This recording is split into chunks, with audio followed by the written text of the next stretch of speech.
Neopunk FM. Oh, hey, didn't see you there. You're about to watch a video essay about something called main character syndrome. And I figured, who better to give this essay than a side character in the Neopunk FM universe? Here's main character syndrome by Age, or as you may know him, the guy that says the funny gay from Internet Music Trivia.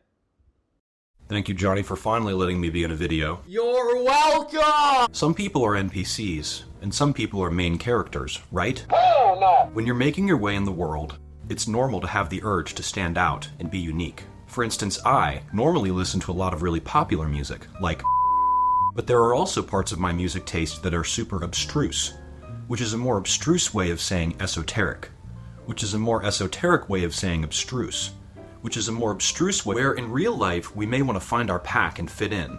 Online, we want to be special and set ourselves apart from the rest. Online, we encounter far more people than our brains can handle and compare ourselves to them. There are over 1 billion people on TikTok, so statistically, plenty of them have cooler auras than you, cooler thrift hauls than you, and cooler daylists than you. It's enough to make even a guy like me start to feel like an NPC, or non-player character, which is a side character in a video game that just exists to make the rest of the world look real and is pre-programmed to only repeat a few lines.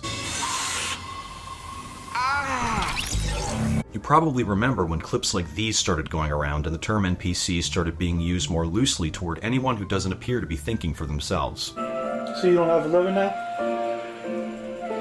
No. When I'm drinking? Yeah. When I'm drinking? No. You don't want to be seen that way, so how can you look like those cool people you see on TikTok? Are they really effortlessly combining aesthetics to form completely unique digital personalities? Are they the main characters in this world and you're just an extra? Is your coworker at Subway an NPC with no inner monologue, no independent mind, and possibly even no soul because they don't know who RXK Nephew is? Hey, tell me something. There's a delicious Subway food montage going on right behind me, isn't there? Yep, I can smell it. Is there a way to set yourself apart online in such a major way that nobody would ever think you may be a normie, or even worse, an NPC?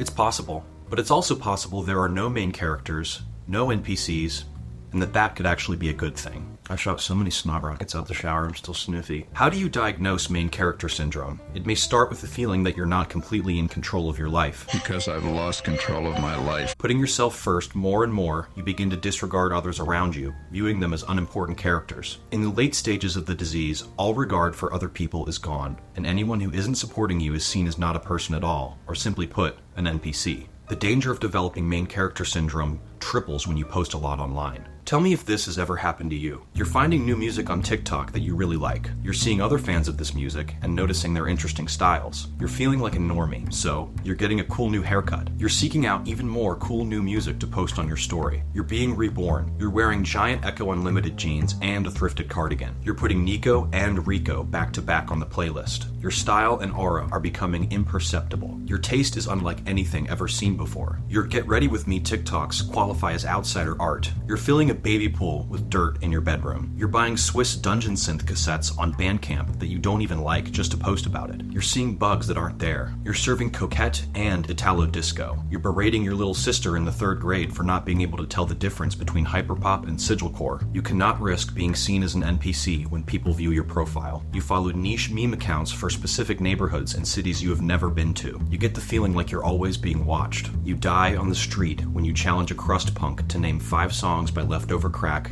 and he bites a chunk out of your neck. Where did this deadly disease originate? Ever since fame was invented by the Beatles in 1962, people have been doing outlandish things to try and get some. Fame is the ultimate form of feeling special. You can be appreciated and beloved even if you're not special at all. Back in the day, if fame wasn't your thing, you could set yourself aside by going against the mainstream, adopting unique interests in music or fashion.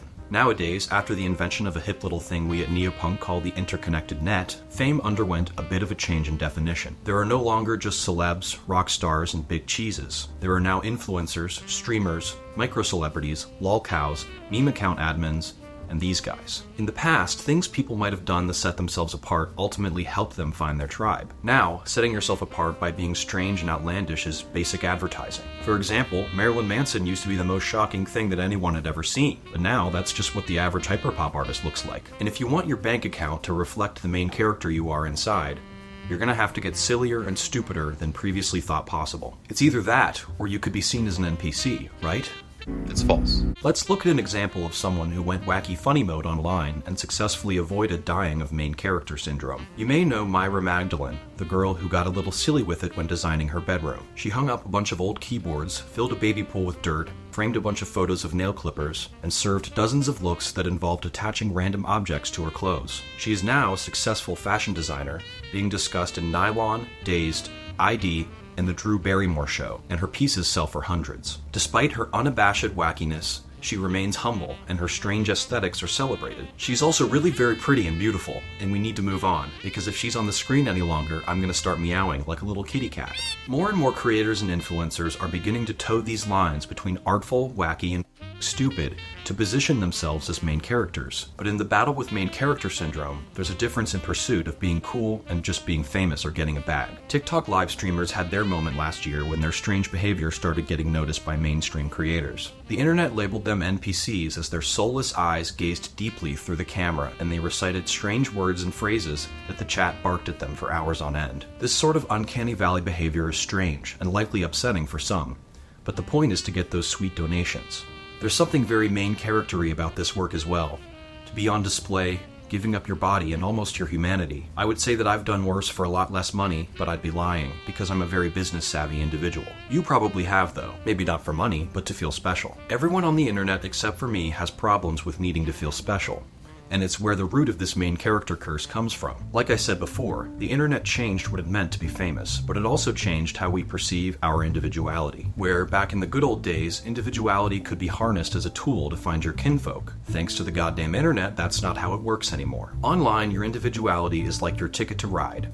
If you're too normie, you won't be taken seriously. So, if you ham up your special vibe, the internet will reward you. Individuality is immediately rewarding, like a cheek full of Zins. And like the delicious sensation of a cheek full of Zins, it's just as easy to lose control of. If you start to suffer from main character syndrome and lose your grip, your individuality is preventing you from connecting with others who are into the same wacky stuff that you are. It really doesn't matter if you're trying to or not. If you're posting, you're participating in this competition for clout, and individuality is like the Mario coins. If you're farming your individuality for followers, it may look like you're doing this out of desire to be the most extra special king or queen of all time.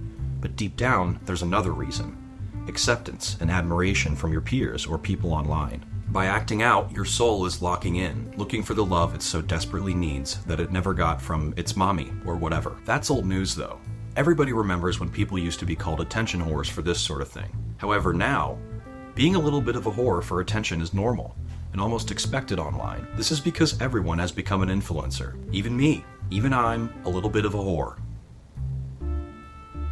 She blew on my dick like a cello. In the current landscape of the internet and social media, your profile is not just a place to share content anymore, but an extension of your identity. Everything you share is fed into the algorithm as something to influence someone else, and it's an uphill battle forever. The only way to win this game is not to play, but if we weren't online, we would lose that extra chance of finding our tribe in the world. There's nothing. Thank you, son. It was the communities of the earlier version of the web that made it such a wonderful place to be, and a great place for us to grow up with unfettered access to. The current state of the internet, especially after TikTok, can sort of be viewed the same as pre-war and post-war America, but instead of economic growth and civil rights, it's this. Ken Carson, don't even bother coming to the old party. The opium creature's on the loose. Destroying only. Let's go search for the opium creature. If you snooze, you lose. Back then, corners of the internet, big and small, were fun to explore and everyone could find a community all their own, no matter how niche. The weirdest people online were actually truly weird freaks, the rare kind, like four-leaf clovers. Now, the internet doesn't have any corners left. All the apps are the same, and everyone is a smarmy little freak, jumping through stranger and stranger hoops to appeal to the pitiless eye of other doom scrollers who won't remember your video 10 seconds after they've... Seems like it's border market. Stupid. I want to talk about vaginas. Now, pardon me for saying this, but I truly do miss those good old days. The way the old internet let us be ourselves feels lost, but also like something that could one day be achieved again. In the meantime, it feels like all we can really do is not let the machine give us main character syndrome. Sure, your life can be a movie, but if your life a movie, you need more than one main character, or else that's not a movie at all. That's a TEDx. The truth is, there are no main characters, and there are no NPCs. No man is an NPC, just as no man is an island. There's only us. You and me.